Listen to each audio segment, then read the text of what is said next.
Today marks 1240th day, sharing lessons to learn and continue to learn with all of you. My hope that these lessons will inspire you, support your dreams, help you achieve your goals, and really empower you to become the person that you want to become. Today, I speak about one of the essential topics when you think about succeeding, and that is never giving up. Now, we understand that sometimes we need to give up because when you have that massive vision, and we know that in that vision could be achieved different paths. So sometimes we are going wrong path and we're able to give up on that path so to choose the right path. But at the same time, today I'm going to focus on core truths about never give up. What do we need to know? Because again, this is a topic of very, very important. This is one of the separators where people succeed and some people do not because they just gave up too early. So what are the truths? So today we'll share and discuss 10 truths about never giving up that we need to really consider, reflect on, just to make sure that we're able to stay as long as we need until we achieve success. And that's again very beautiful word, until. I will do what's necessary until I will get what I want. And that's again, never give up. So never give up doesn't mean being stubborn. It means being smart. But being smart means that sometimes you need to adapt. Sometimes you need to adjust. Sometimes you need to pivot. So that means that we need to give up on the things that doesn't work and really focus on the things that really works and adjust. Because if you really never give up your bad habit, will that allow you to succeed? No.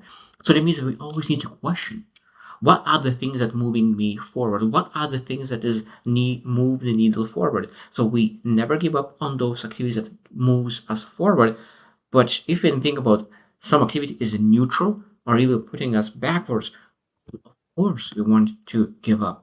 So it's being smart, not stubborn, that really makes success. Because I'm a very stubborn person, and a lot of people said that I'm stubborn. So I need to learn, and people like myself who are stubborn need to learn how to be smart, not stubborn.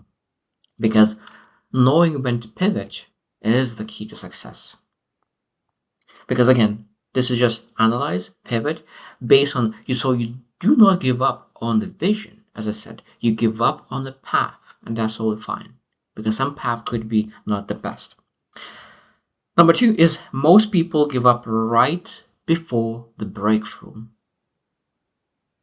It's so interesting because I think that we need to understand again how is the progress? How is the progress going? Are you getting better? So that means your situation could get worse and worse because like night in the night, it's light and then it gets darker and darker and darker, and before just sunrise is the darkest moment of the day. That's exactly the same in life. I think that when you really pursue something and really developing some kind of skill set, and your station is going worse and worse and worse, and then you have that darkness, and you know that that is the darkest moment of all, and as a breakthrough is the sunrise. So the most important question is that we need to ask is, are you getting better? Are you improving? Are you for sure improving? Are you for sure taking the right action? Because if you're taking the right action, keep pushing forward. Because of course, if you are, I love the example is that if you're running on a treadmill, you have a lot of effort, but you're staying in the same spot. But when you see yourself improving, getting better, your skills are developed, things are going forward, but your situation is going worse and worse and worse because you just didn't achieve the breakthrough yet. I think that sometimes it is understanding that the breakthrough is closer than you think. And because that's normal to feel overwhelmed, like feel all those emotions, doubtful, fearful, all those things are normal. And I think that sometimes we're afraid of it, but I think that every single person feels that way. And if you do not feel fearful, if you do not feel doubtful, I'm kind of concerned because it might be that you don't pursue something that is actually meaningful. When you are pursuing something meaningful, all those emotions are coming into place. Number three is quitting once it's easier. Quitting once makes it easier to quit again. This is so important. That's why so many people quit on good habits. They have that daily habits that they do, and they quit one day and they don't do that. And then they said, oh, I quit this one, I will quit this one. So that means when you quit once, you start to Be more tolerant to yourself quitting.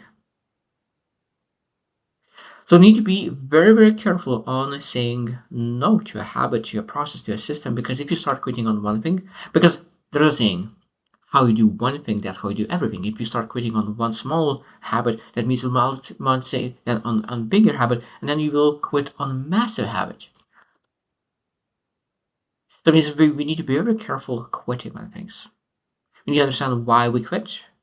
If we quit because it's hard, because we don't want to feel overwhelmed, that means it will lead to quitting in the future as well, because it will feel fearful, doubtful in the future as well.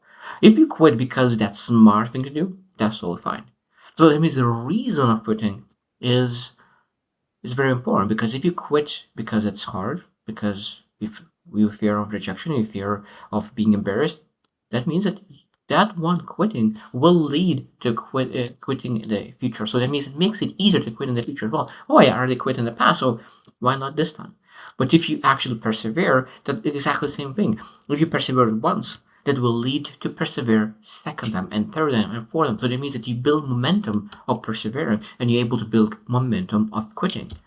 And what kind of things are you building? Do you build momentum of quitting, or are you building momentum of perseverance? Number four is failure hurts less than regret. This is such a powerful lesson.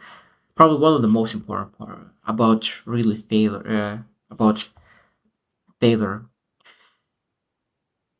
So that means I think there's so many people afraid of failure. But for me, when I think about my future, when I think about my legacy, the only thing that I'm afraid of is really waking up one day and say that I didn't pursue what I wanted. So that even thought and visualize that moment, realizing that I didn't pursue my goals, I didn't do what I wanted, I didn't push through the difficulties.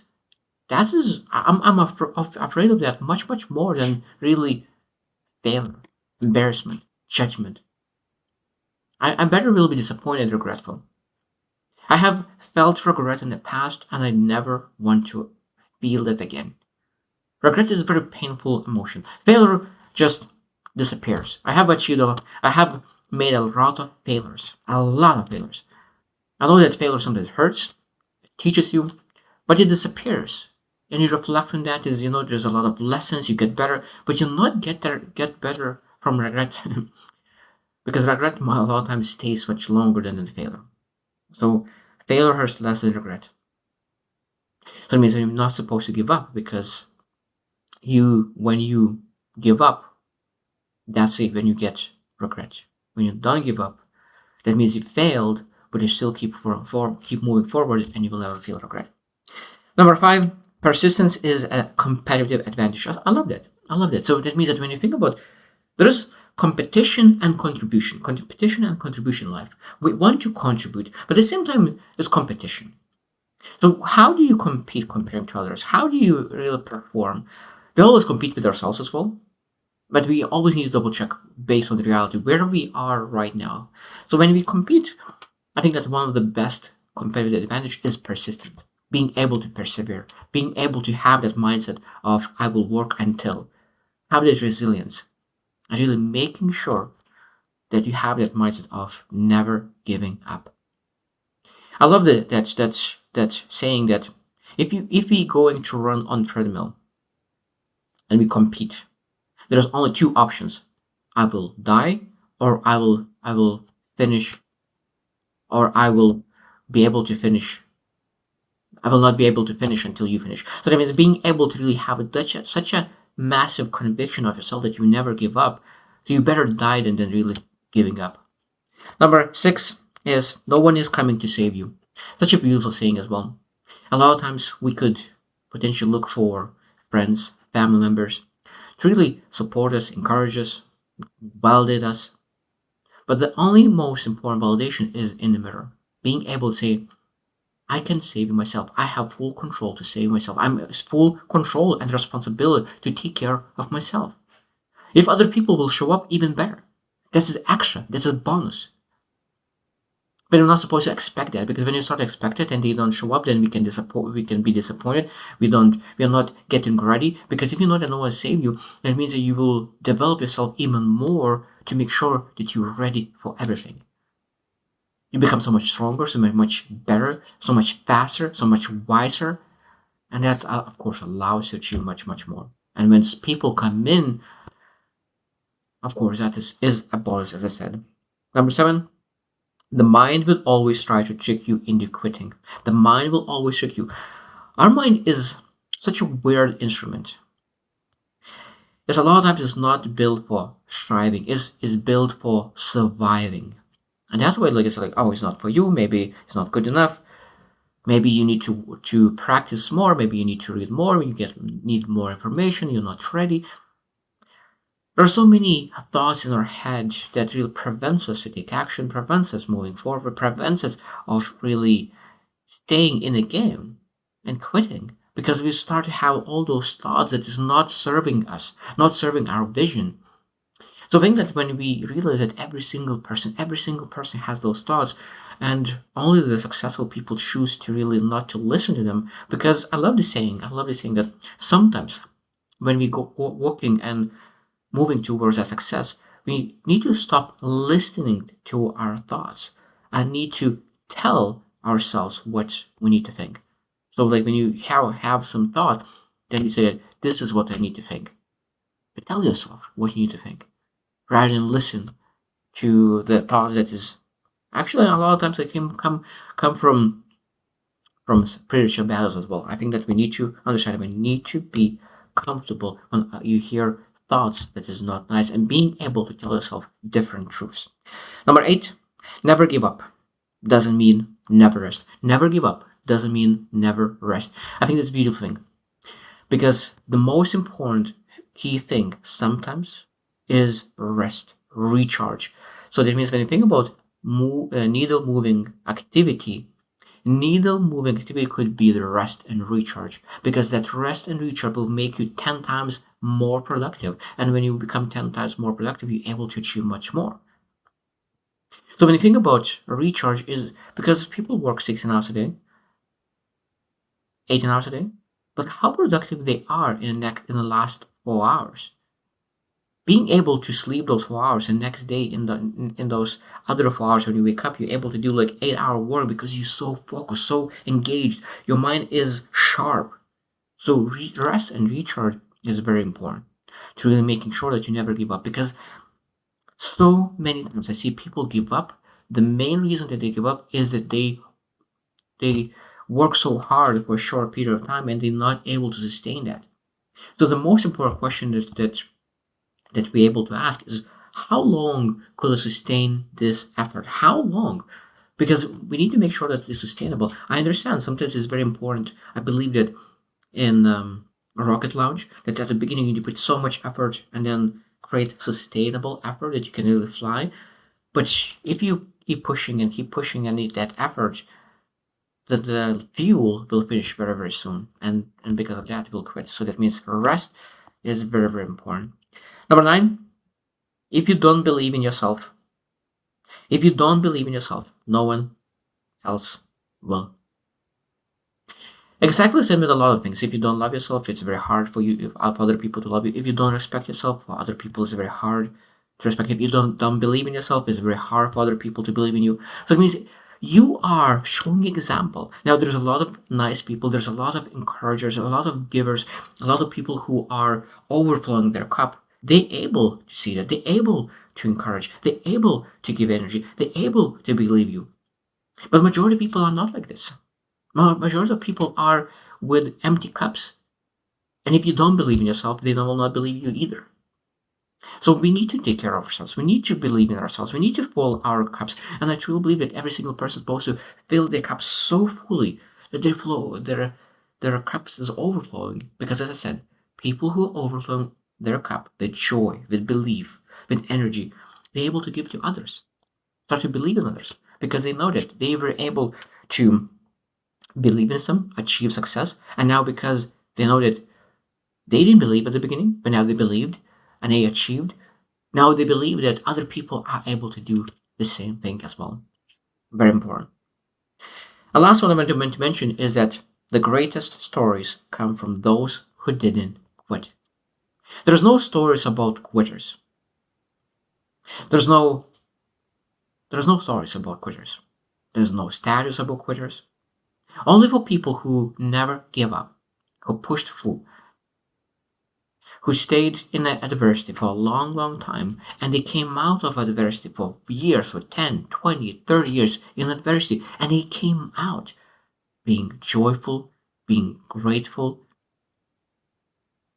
I think it's very, very important to be able to really persevere, not just being patient, because sometimes people wait and wait and wait without taking action, but that's not perseverance. Because I think that sometimes we can potentially misplace never give up with waiting. I think that is very, very important to wait, but what is most important is wait while taking action. What kind of action do you take? When you take action, of course, then you can wait for results. Because you're not able to wait for results when you don't have any action. So it's very, very important to do that. So I hope that you reflect as well. How many times did you quit on something that you didn't want to quit? Have you ever done that? And what was the reason behind it? I think that those truths that about never quitting is very important. I said that sometimes it's not important to quit, but those are important to quit on the paths, on the details, not on the vision that you have set for yourself. I think that the most disgusting thing that could happen in anyone's life, and a person quits on their vision, on purpose, on meaning, on calling, something that is so important. Because when you quit on your calling, how are you supposed to have fulfilled life? When you quit on your purpose, how are you supposed to have fulfilled life, meaningful life, joyful life? That's why I think that whereas mediocrity comes and creeps in when you give up on your vision. So I hope you choose to win and see you tomorrow.